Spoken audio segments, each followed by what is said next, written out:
كاك عبد السلام شلوني؟ اهلا سجاها باشين كاك عبد السلام اتولي دوانا كدا لسر دزجي كتني كاك دريسي نانوا على قصي زور قوري كرديا من قصي قور نام ومنوت وكاك اي لميديا كانوا بلاو كرايتوا عادتي انارتيا كاك بخوا شت ولا يقرنوا كان كاك باشا الرئيسية من تنها وتم او كبرايا ايش يا كنا نوانا بو اي ولا راجان دين استكتان قورك دكتان باو بالواب كمن قصي براجان دين كموتوا وتما او ايش يعني اوي بلاو كمو كاك عبد السلام بريم كاك عبد السلام علي ان ارتي قصي راس بدقيق لا بابا بوش اخر بو اوش طالع ايام من بخوم روزنامه نوسو مناو قادر نادر لو هندي تلفون لود كرديا ديدكم كاك قادر والله ما اما بوش شتي ليش بشو قورب كانه نا اخر لو كاك عبد كتير والله ميدان والله موضوعك او انت قورنيه كاك خلك كم مشاكل قورتري هيا كاك عبد السلام آخر أزانتي أو إن أرتي من برشي جوريه بزاري تولي دوانش دالون علي أمر قصي وعم نكدي لو هستي هم خلق برين دار ذكر أخذ دبي بينم دبي أموي بينم شيان وتوا إيه باشا ولا دنيا كو بوا لورون كدنا ونادي بلي راسني أمن قسم نكدي من بيني وكاك من نم بيني وأوان أديكو يصادري وامنا قوتوا أديكو دري يستوامنا قوتوا من قصي قور كل وشي قصي قوربنا وتوا باشا رأيت سيبو لسدزجي كدنا كاك عبد السلام كاك والله من لو يقولوا ما من لقد تسجيل كدني هيش كسكنيم بالي بلام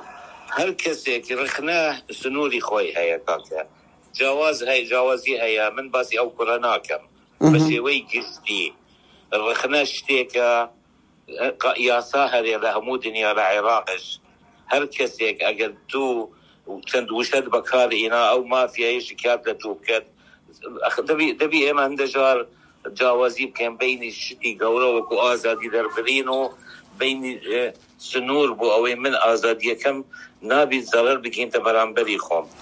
رخنا شتيكا واجر هندو شيء مثلا من اجر قدم قصي قوري كردوات واني شكياتي اللي كتكاك اگر بتوبه من عليتو نظاني اتواني شكياتي بس كاك اول بسنور رخنا وهذا البرين در اجيد كاك عبد السلام بس او حزبيتو كقرتي او حكومتي ايوه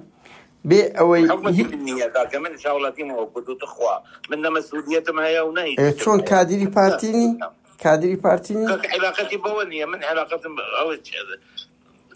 تخوا ويلنا كاك عبد السلام باشا يعني بهيت مادة سياسة جيرا وبربو بهيت مادة سياسة جيرا وبربو قد اشتوا بوا آسايش تو علي بتي ما تياسانا بود نا كدوا ببشما تغيراوا ببفشخانة جيرا يا سي زي عراق فنديا نا بس او مادة او هيج مادة نبو او كرابي جيرا بي من تحدادكم من عزيزام من بريالي قلت لك هي مبيني وتاكو بالابطورات كي بس كاك عبد السلام يك بسياري كا اتبيدوها جنزك اجا تورجبي اجر هرسن دو قصي وايخ او نكر تورجبي هليج بتي او تاوان بيان او تاوانا مثلا هوليت بري باسي بوا بري دزو زردبو او همو ملها هيا ونيا خلق ازادي بيرو راينيا چهاني سكايت يا بهوليس خيني او هم الشهيدي جاشو امنو باسي كان قصة ساعة زدولي كلاوين در يعني چهاني سكايتي يا كاك عبد السلام القصة كردية بالي تو ببرسة لو كسي كألت سكايتي يا كاك لمن نبرسة بس امنكو بسيارك ديدكم يعني جنزك تورا دبي چون تو برلمانتاري بارتي بوي تو بابا من برلمانتار نيم من برلمانتار بو بيش 20 سال ايه ازام كادير جدياري بارتي ناود بخير قادر نادر قادر نادر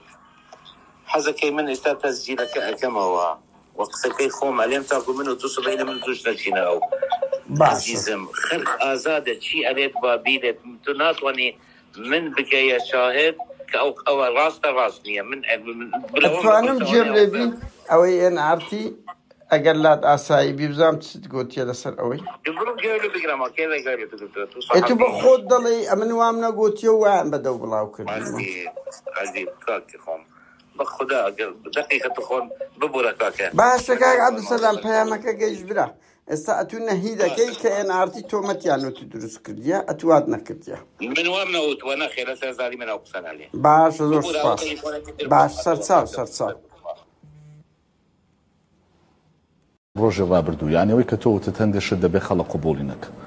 ئێنانەوەیە کاو هەر قسەی کرد نانەوە نەبوو نانێ نەبوو نانەوە نەبوو نادەستگی کرد قسەی قۆڵی کرد آخر قەینا بەڵام هاتووە داوای حەقی خۆی کردووە دەڵێ بڕیارەکەی قبولی ناکەم بۆ نەیڵێ آخر عەزیزم من نابێت بچمە ئەو مەوزوعانە گرتنی خەڵک و شتم بەدل نییە ئەسڵەن بەڵام فەرقە نانەوە قسە بکەت و شاگردە قسە بکەت شاگردە سەمونەکان 10 سەمون بە 1000 بیت و 200 بیت لای ئەو صاحبی قەزیە نییە صاحبی قەزیە نییە ئەو صاحبی قەزیە نییە بالنسبة أو لا بابا شيء زجاني صاحبي نانوا أكاد إجاب بو تأثيري بو أي شيء أجر شاگرد يشبه كشاگرد نبو خواني نانوا إبو شاگرد كش تأثيري هي أجر دهات نانوا كم كان تأثير نخي عقلي هي فرق ورقد واز بنا